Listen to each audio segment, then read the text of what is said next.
Hello, I'm Simon Owens, and you're listening to The Business of Content, a podcast about how publishers create, distribute, and monetize their digital content. For today's episode, I interviewed AJ Goyle, an entrepreneur who built a tool on top of Gmail's API that generates $1 million a year as a SaaS-based service. Every year, we get new articles questioning whether, quote, email is dead. With the proliferation of social media and messaging apps, it seems only natural to ask what will replace a decades-old electronic messaging system that really hasn't changed much in all the years we've used it. But email has remained resilient, and it's even experienced a renaissance of sorts lately. In the wake of Facebook's algorithm changes that are designed to hurt content providers, more and more publishers are launching new email newsletter products. It's impossible these days to fire up a podcast or watch a YouTube video without encountering an ad for MailChimp. And of all the email providers, Gmail is king. The Google-operated service has over 1 billion users and is one of the few major email platforms that is actually continuing to innovate. In 2014, it opened up its API to developers, allowing them to build new products that Gmail users can install. It was around this time that AJ Goyle was on the lookout for an opportunity to launch a new business. It was while he was looking around for a tool that would send mass emails that he came up with the idea for Gmass, an add-on that allows users to schedule and send mass emails directly from their Gmail accounts. I interviewed Goyle about his long career of building email-based tools and why he doesn't think email is going away anytime soon. Let's jump right into it. Hey, AJ, thanks for joining us. Hey, Simon, I'm glad to be here. So the reason I brought you on is so we can talk about the surprising resilience of email, despite all these headlines you've seen over the years about how email is dying. I was looking at your LinkedIn profile, and it looks like you've been running email-based startups going all the way back since 2000. How did you first get into building email products? Yeah, I started off as a web developer right out of college. So in my last couple of years of university was this growing movement to get on the internet for the first time and set up a homepage. And so learning HTML was a really hot, trendy thing to do. And I fell into that and really liked it. So right out of the gate, after I graduated from university, I started making websites for friends of my dad who owned small businesses in the Ohio area. And I did that for a few years. And one of the projects that I got was for a Chicago-based mutual fund. And they needed a way to allow people to sign up and register on their website, but then they wanted a convenient way to send an email campaign to those people that registered on their website. And at the time, there really was no elegant solution to do that without forcing them to export data out of some other database system and import their data into some desktop email platform. And I decided to build a more automated way for them to do it. And that was the genesis of my email software career.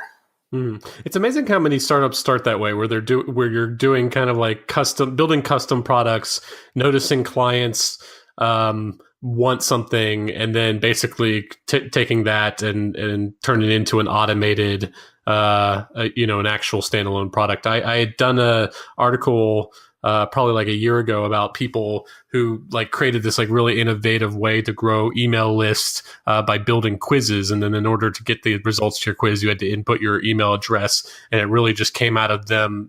It was just something that clients were just asking them to do. And they decided, hey, let's actually just make a product out of this. So it's interesting how that is often the case. Yeah. I've found that most web-based products are either a result of one of two things. It was the company solving a problem that they had themselves and then productizing that solution. Or they started out as a custom web development shop like I did and built something either for a client or themselves that they then turned into a product and stopped developing websites. And actually MailChimp, which is one of the most well-known email marketing platforms on earth, that company also started out like me as a web development company. Mm-hmm. So, and you also kind of fell in sideways to your current successful company, GMass, right? It was kind of I think I was reading something that you were working on another product called Words In, and then you accidentally stumbled into this other thing that ended up, I think, being like your main feature thing, right? Yeah, right. So I was in a lull period of my life trying to figure out what to do. I had sold my prior company and I had stumbled upon this idea of wanting to correct people's emails and write people's emails for them. And that's what the WordZen product is. But then in operating that product, I needed a way to send a low volume campaign to a handful of clients or a handful of employees or a handful of my editors. And I tend to live inside my Gmail account. Mm-hmm. And I just assumed that there would be some plugin that some developer had already written that would allow me to do that, to send an easy personalized email to 15 people. And there wasn't. And I started thinking like, wow, maybe this is an opportunity here, because there was just beginning to be this momentum around developing extensions and plugins for Gmail. And the fact that nobody had written a really solid mass email system for Gmail, like set me into motion, and I wanted to do it. Mm-hmm. So it's kind of like a product for automated emails, but for sending to such a low number of people that it wouldn't make sense to get like a MailChimp or a Constant Contact. Yeah, actually, that's how it started. So GMass started as a way to send out a couple hundred emails, maybe a couple thousand emails. Most people don't know this, but if you have a gmail.com account, you're allowed to send 500 emails a day from your gmail.com account. And if you have a G Suite account, which is like your professional business domain, but hosted by Gmail, then you're allowed to send 2,000 emails a day. So with GMass, you can send up to those limits. And actually now you can even send greater than those limits, because we've built out the product so that not all of your emails have to go through your Gmail account. Mm-hmm. And so you built this on top of the Gmail's API, right? Correct. Yeah. So the timing was in my favor, because Gmail released its API in June of 2014, I believe. And that was the time that I was beginning to think about building new products. And so, without the API, none of this would be possible. Mm-hmm. And is it like a SaaS-based product, or like what's the monetization front? Yeah, GMass and WordZen are both SaaS-based products, so they're both based on monthly subscription fees. For GMass, the price is anywhere from like $7 a month to $20 a month, just based on a couple of different feature offerings. So I saw some headlines that you grew this to like $1 million a year business. Yeah, I just crossed the $1 million a year threshold a couple of months ago. So we got some press around that, and it was a milestone achievement. For such a low cost product where our growth is dependent on a high volume of users and constant growth. And I've always tended to run my startups in a fairly lean fashion. Well, how many employees do you have?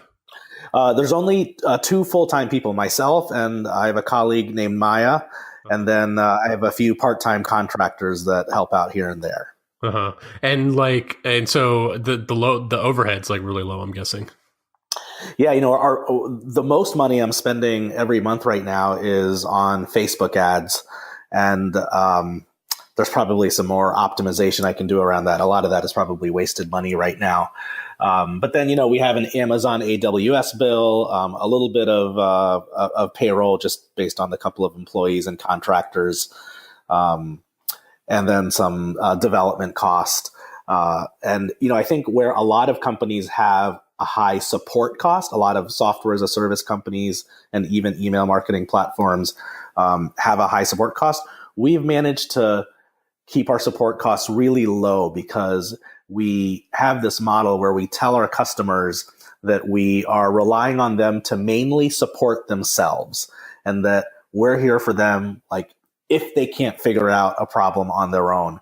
But GMass is targeted towards the somewhat sophisticated user that generally doesn't need a lot of email marketing support.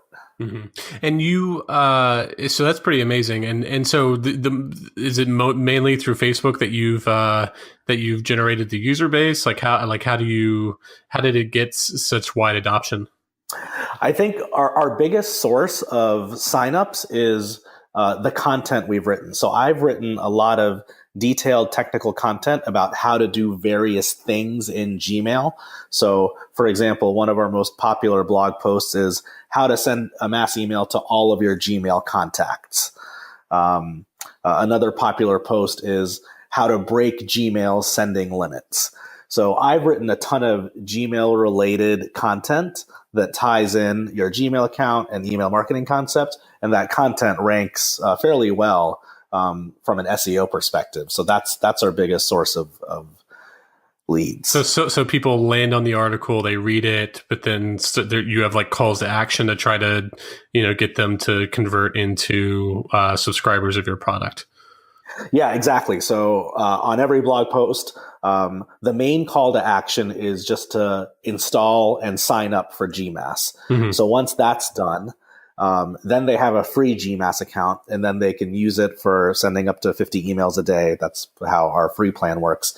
And then we hope that at some point they need to send more than 50 emails a day. And that's when we hope they'll then convert to a paying subscriber. Mm-hmm. It's interesting, like the way that you did the content and how there wasn't a lot of competition on that and the how-to articles. I did an article. It's one of my most popular articles in the last year about this guy who was like an accountant, and he basically was a wizard at Excel, but then he started getting interested in Google spreadsheets, basically. And this was back when Google spreadsheets was kind of like considered an amateur, not as robust product as Excel. But as it became more robust, he started writing all kinds of how-to blog posts about it. And because like the Excel how-to content space was really crowded, but like nobody was writing about how to do all these complicated things with Google spreadsheets. So he basically just dominated search results. And now, I don't know how much money he was making now, but just on selling online courses around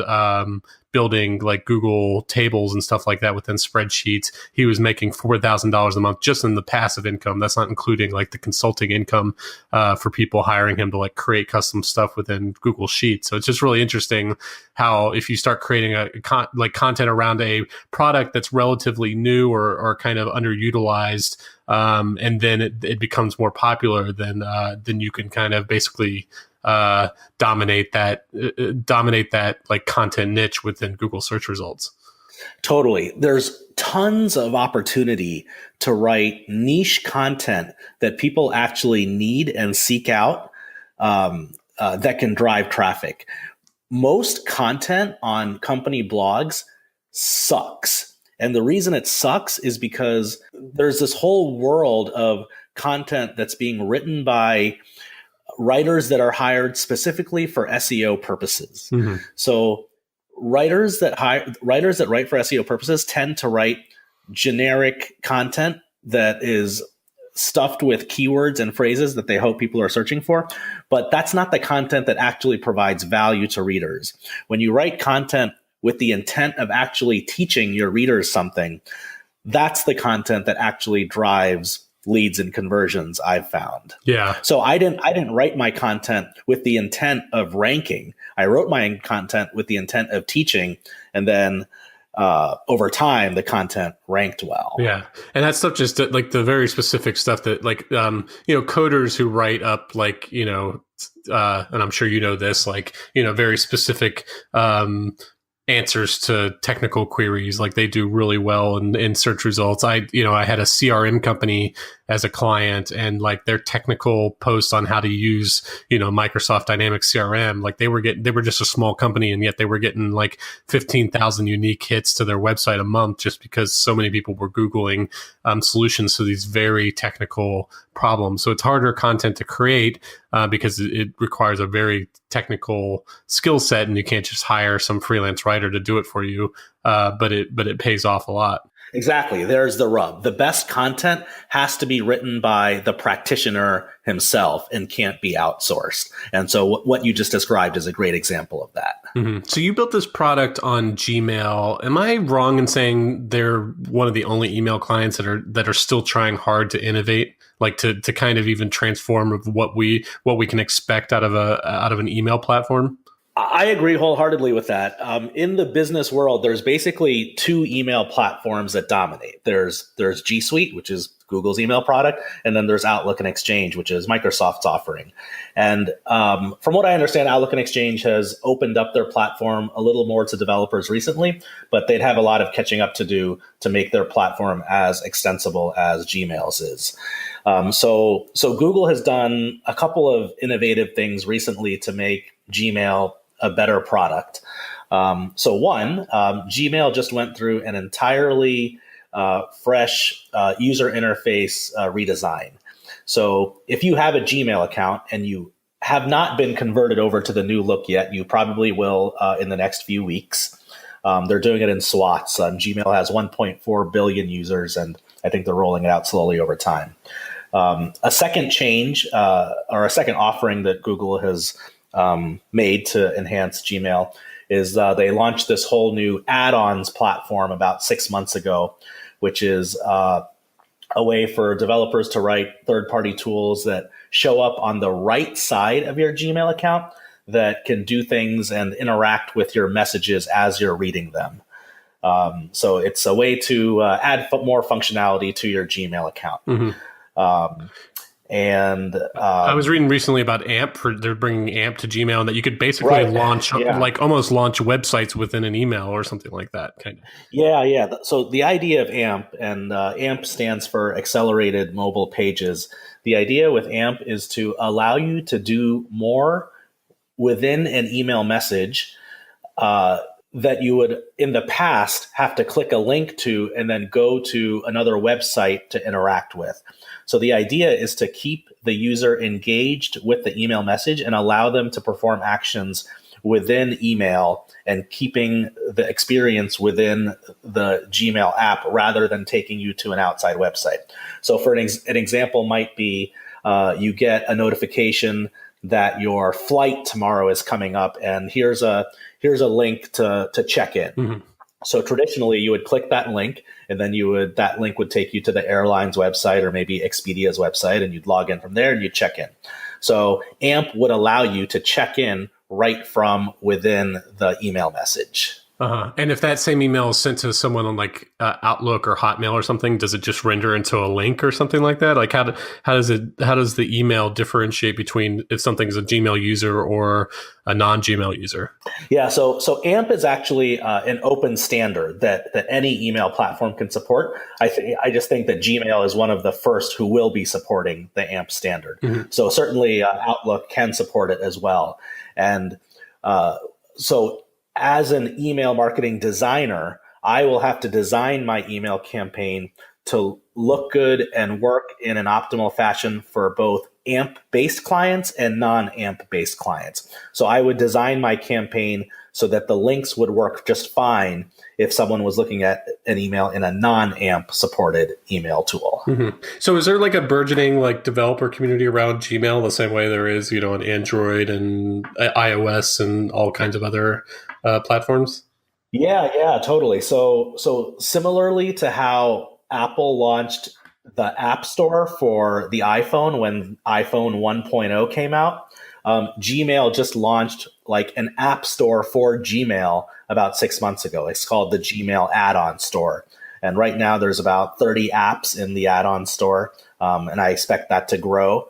But Gmail is, for a long time, Google didn't really recognize third-party developers that were building on top of Gmail.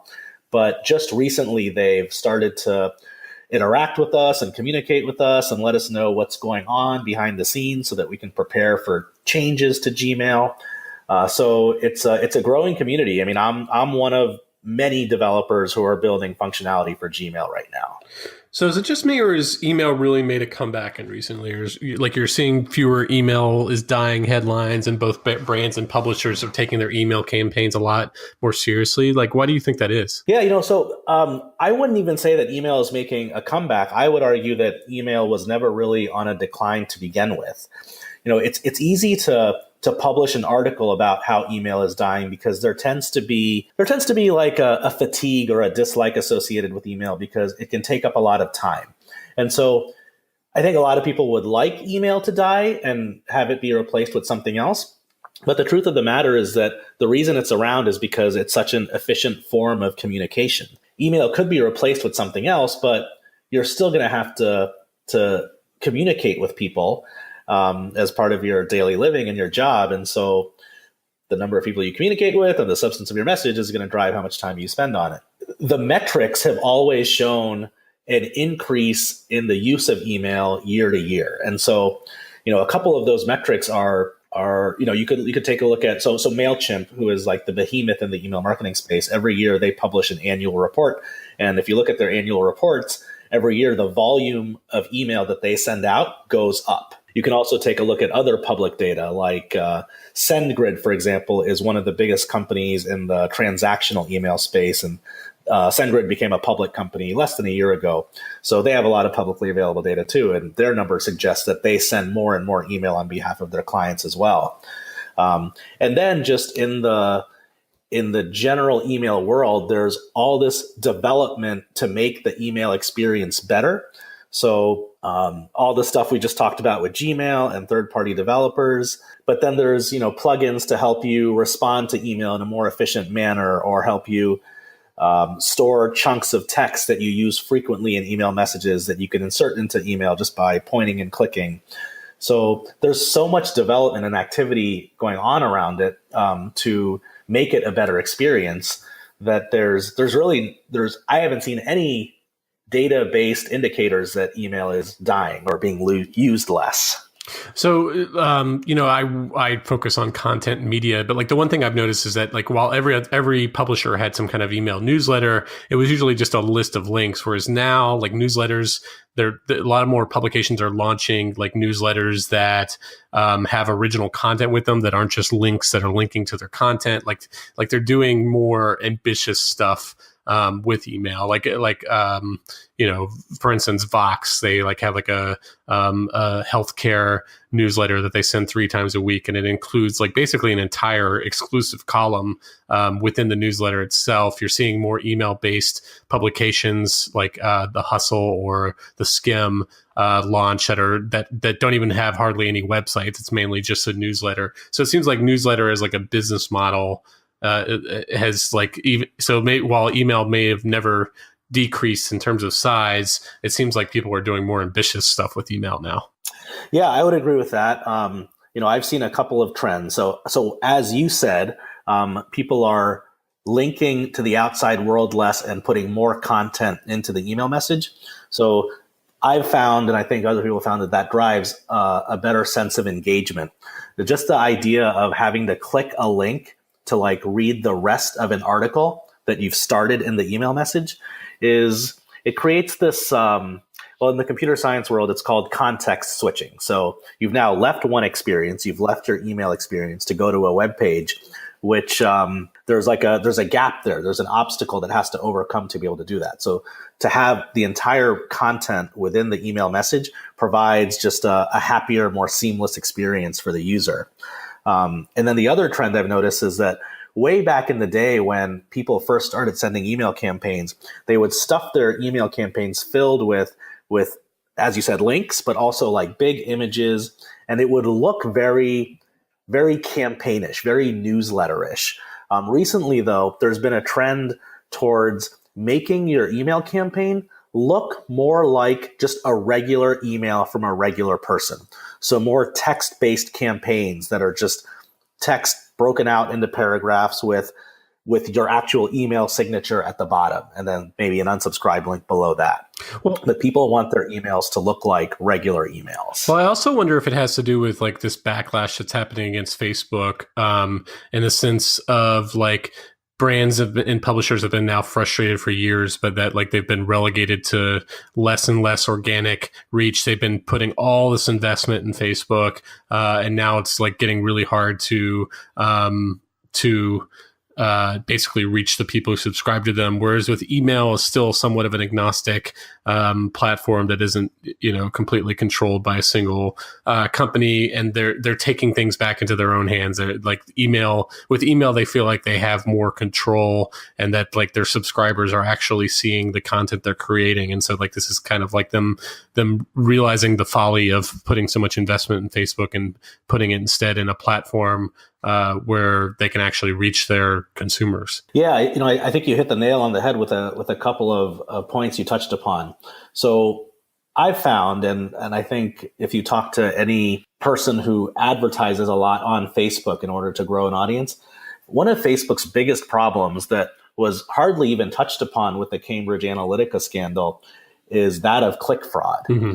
And it's a very difficult problem to keep an eye on because it's sometimes hard to know whether your clicks that you're paying for are real or legitimate.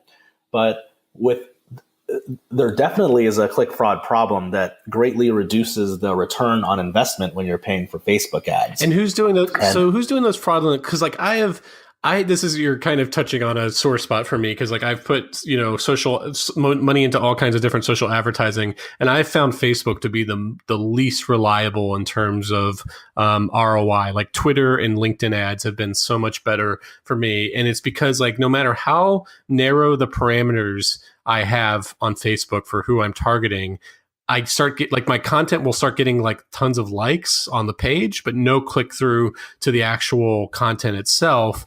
And then I click on these people who are the profiles of these people who are liking the content, and there doesn't seem to be any indication they actually fit the parameters that I set within my targeting. And it's just like random people. Like it'll be some person in Ohio who works at Burger King, even though I specified, as a cashier at Burger King, even though I specified that they had this certain degree and worked with this certain job title and stuff like that. Who is like actually perpetrating the click fraud itself? Yeah, so it's interesting you say that, because I found the exact same thing with my ad campaigns, and I've done the exact same thing. I'll take a look at the people that are liking and sharing my ad because I'm wondering who they are. I'm curious. And A, they don't fit my target demographic, and B, the people that are liking and sharing my stuff are liking and sharing tons and tons and tons of stuff, like every few minutes. It almost seems like it's being done in an automated fashion. Yeah. I haven't done enough research to know like who's behind that and why that's happening. I just know that I feel like I'm wasting a lot of money. Mm-hmm. And I think if I compare that. Oh, keep on going. Well, I think I read a few years ago that like possibly the answer is that these are people who are being paid to like and like other like almost like basically click farms, but in order to avoid detection that they're all coalescing around a certain like brand or something who's paid for those clicks or likes or whatever. They just like everything that comes through their feed so that they confuse the Facebook algorithm, and that makes it harder for it to identify them as like basically a click farm. Yeah. I mean, that fits in the realm of possibility. Mm-hmm. But sorry, I interrupted you. What were you going to say? Oh, I was going to say, so, originally you were talking about kind of email in comparison to people that are frustrated with Facebook ads. And so anytime I've done a campaign where I've tried to reach my users either via direct email and then comparing that to reaching them directly on Facebook, the ease of the experience and the return and the engagement I get by sending an email campaign is just dramatically higher. So, and the measurement and analytics available when you send an email campaign now with measuring opens and clicks and conversions, so you can track from the time somebody reads your email to the time somebody converts, is so easy to set up nowadays that it's just it's the most direct way to get a message to somebody. Mm-hmm. So there's no better platform to get a message to somebody than email. So speaking of organic reach, what are your thoughts on Gmail's move to prioritize the inbox into separate tabs?